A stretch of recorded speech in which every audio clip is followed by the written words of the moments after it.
Hey guys, Abner Miranda here. Today I've got a knife that I just bought yesterday. It's a K-bar TDI knife, and I wanted to do some stippling on the handle. This is a knife that's only going to get used for self-defense, so it's going to spend its time in its Galloway precision belt holster until it's needed. The reason I'm doing this video is I wanted to give you guys kind of a sense of understanding of the importance of having a handle on your knife that you can hang on to. I used to be a surgical assistant many years ago, and I can tell you firsthand, when you have blood and specifically fatty tissue on your hands, it's really difficult to hang on to things. So when you hear people in the tactical environment saying you're going to have difficulty hanging on to your gun or your knife when it gets bloody or when it gets fatty tissue, normally people talk about blood, and either they don't want to get gross or they don't understand. Blood is not the issue. Fatty tissue is the issue. In a struggle with someone, if the knife goes in, it's going to turn. Fatty tissue is going to come out, and it's going to get along your index finger, and it's going to start working its way back on the handle. I'm not trying to get gross here, guys, but I want to be very specific about what you need to understand. So that's why I'm stippling both grips of this K-bar TDI knife. This is actually like a $7 or $8 Harbor Freight wood burning kit, and the tool that I'm using here, the tip on it is like a needle, and I've actually taken a file on my Gerber tool and I've sharpened it even more because I want very, very fine stippling. The stippling that I've done on my gun, as you can see here, is very fine, and the reason for that is it has the same effect as really rough stippling. It clings to my skin whenever there is blood or fatty tissue on the gun, but what it doesn't do is destroy my clothing.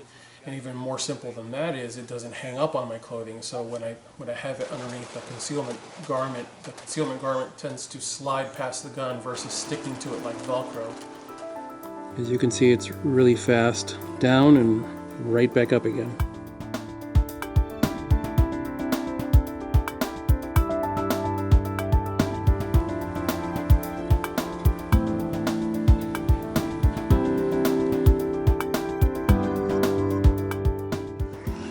Almost done. This is the surface as it's being stippled. Decides to sell it in one place. So you made a poor sale. A lot of people around here will agree with you. But it's still a sale. All right, last little bit. As you can see, it moves pretty quick. All right, ta-da! That's it. That's the last of it. The knife is done. This effect renders a surface that feels identical to skateboard tape. Alright, so there you go. It took about an hour to get this thing done. It's not hard, guys. It takes time. It's not difficult. It just takes time and effort. This is an investment. And this is done. I mean, for its entire lifespan, this is done. I never again have to worry about it. I have a handgun that actually, let me grab it, I'll show you. This is my Glock 17. I did this a few years ago.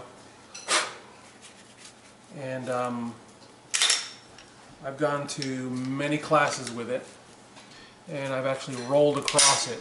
And it is still in very good condition, considering how much abuse it's had heaped on it. What it renders is a surface that really sticks to you, but what's interesting about it is it's not as susceptible to damage like other types of stippling is. When I would wear this thing on my side and we would do a lot of ground fighting techniques, we were on gravel and I was rolling across this thing and I would always hear crunching noises, and I think I was going to get up and find a lot of damage to the stippling, and there really wasn't much.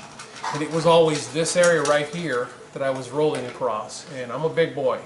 So this stippling is very rugged. You don't have to worry about it failing, and it is something that you definitely want to do for handguns, for knives, anything that you're going to be using in an environment where you might end up with blood and fatty tissue on your hands. As always, I thank you guys for watching. God bless you all. Get those guns out in practice. Have a good one.